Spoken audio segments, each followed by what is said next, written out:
In a world that judged her by the mirror, she found her worth in kindness and the taste of home-cooked bread. Her name was Clara Mae. She lived in a little house tucked away at the edge of town, where the wind carried the scent of wildflowers and fresh-baked goods. People in town, well, they had their opinions. They'd whisper that she wasn't pretty enough to dream big dreams, that her hands were made for kneading dough, not for holding a suitors.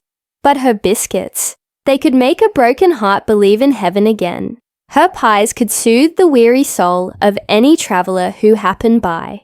Every morning, Clara Mae would rise before the sun, her kitchen already glowing with a soft, warm light. Flour would dance like dust motes in the sunbeams, slanting through her window. As she hummed a soft, forgotten tune, her hands worked magic on the simple ingredients before her. Flour, water, a pinch of salt, and a whole lot of heart. She'd knead the dough with a practiced rhythm, her gaze often drifting to the window that overlooked the dusty road.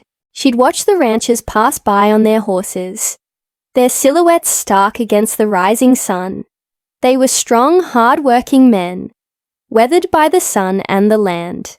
Their laughter would carry on the breeze, but it always felt distant, like it belonged to another world. Her eyes would sometimes catch one in particular, a man named Jack. He was tall, rugged, and had a quiet strength about him that spoke louder than words. He never seemed to notice her little house, or the woman inside who watched him with a hopeful, hidden ache. Another day, she'd whisper to the rising steam from her kettle, her voice barely a breath. Another cowboy who won't even look my way. She'd force a small, tight smile, the kind you wear like a shield, and wipe her floured hands on her worn apron. It was a familiar ritual, a quiet conversation with her own loneliness. But then, she'd turn back to her work, pouring her unspoken feelings into the food she made. Each loaf of bread held a silent wish, each pie a secret dream.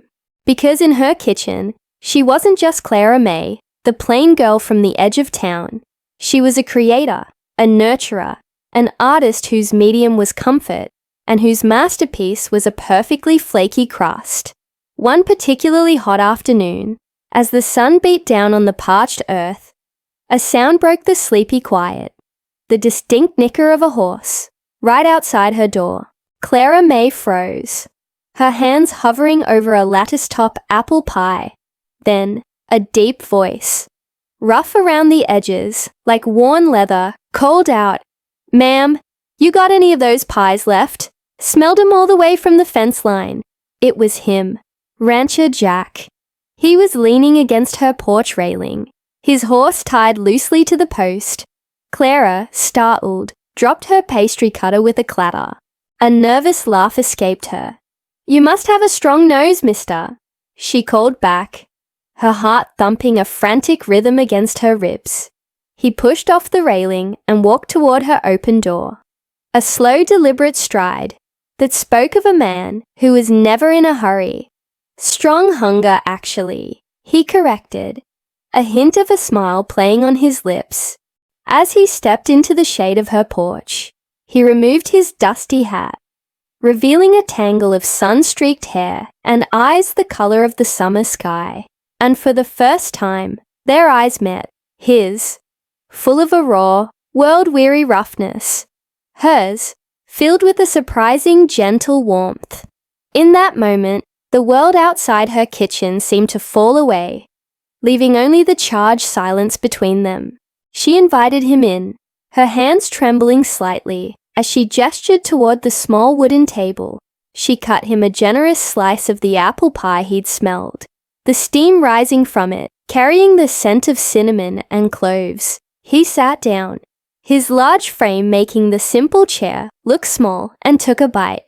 A long, deep sigh escaped him, a sound of pure, unadulterated contentment. "Best meal I've had in months," he said, his voice softer now. He looked around the cozy kitchen, his gaze lingering on the neatly stacked cookbooks and the herbs drying by the window. Then his eyes settled back on her, You married?" The question was blunt, but not unkind. Clara Mae let out a small, sad chuckle, the sound brittle in the quiet room. "No, sir. No one marries a girl who can cook, but can't turn heads." The words hung in the air, the plain, unvarnished truth of her life as she saw it. A heavy silence followed. She expected him to nod, to finish his pie and leave. Instead, he just looked at her, really looked. Not at her plain dress or the flour smudge on her cheek, but into her eyes, as if he was seeing something no one else had ever bothered to find. "Maybe," he said slowly, his voice a low rumble. "That's because they're looking at the wrong thing." His words were a stone dropped into the still pool of her heart, sending ripples of shock and a strange, unfamiliar warmth spreading through her.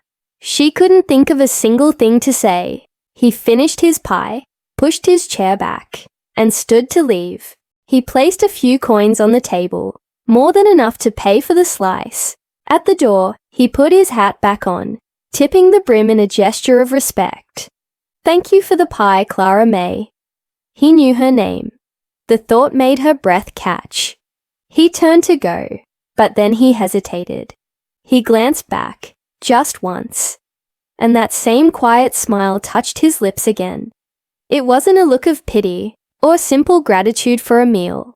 It was something more, something that lingered in the air, long after he was gone. He came for a meal, but something in her eyes, in the quiet dignity of her little kitchen, had fed his soul instead. As the sound of his horse's hooves faded into the distance, Clara Mae stood frozen in her sunlit kitchen. She slowly raised a hand to her chest, her fingers trembling, not with nerves, but with the first flicker of a new and unexpected hope. A genuine smile, faint but real, finally graced her lips. The world outside might not have changed, but inside Clara Mae's heart, a new season was beginning. Thank you so much for watching this story unfold. If you enjoyed it, please consider liking this video and subscribing to the channel for more tales that warm the heart. We'll see you next time.